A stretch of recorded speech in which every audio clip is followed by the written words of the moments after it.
ক'ৰ পৰা আহিছিলে? বোকাজান। ক'লৈ যাবলৈ আহিছিলে আপোনালোক? নলবাৰী। নলবাৰী। আপোনালোকে কোনোবা সংগঠনৰ কাম কৰি আছে নেকি? নাই। হা? সংগঠনৰ নহয়। আপোনালোকে কি কামত আছিলে আপোনালোক? মই এনেই বেকাৰ আছোঁ। আপোনালোকৰ হাতত যে আৰ্মছ পালে যে? এইটো তাৰমানে এটা মানুহ আনিব দিছিলে। ক'ৰ পৰা আনিছিলে আপোনালোকে? বোকাজান। বোকাজানৰ পৰা আনিছিলে। ক'লৈ যাবলৈ আহিছিলে? নলবাৰী। নলবাৰী।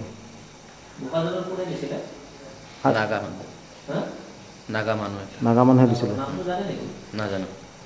আচ্ছা, আৰু কি কামত আপোনালোকে কাম কৰে? এইটোৱে ফাৰ্ষ্ট বেলেগ কামত জড়িত। অলপ পইচা দিয়াৰ কথা কিবা কৈছিল নেকি? আনি দিব পাৰিলে অলপ পইচা দিয়াৰ কথা আছিল। কিমান? 10,000 মান বেনিফিট দিয়াৰ কথা কৈছিল। হয় নেকি?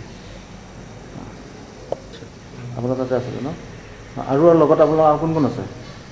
নাই, আমি দুটাই। এজন কি? আপোনাৰ নামটো কি? সন্তোষ চৌধুৰী। আৰু সিজনৰ নাম? সেইজনৰ নাম সন্তোষ চৌধুৰী। সেইজনৰ মোৰ কোমল বড়ো। আচ্ছা, আৰু লগত কোনো বেলেগ নাছিলে? নাই। তেখেতসকল ছিগনেল দি হেৰিৰ পৰা নুমলীগড়ৰ পৰা বোলে ক'ত যাব, মই গুৱাহাটী যাম, আমাক লৈ যাম। তাৰপিছত উঠাই লৈ তেওঁলোকৰ হাতত যিবিলাক আছে আপুনি জানিছিলে নাই? নাই, নাজানে?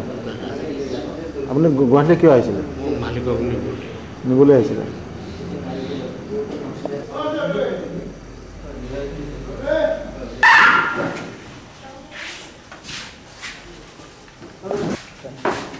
হ্যান্ডমেড মাল নেকি?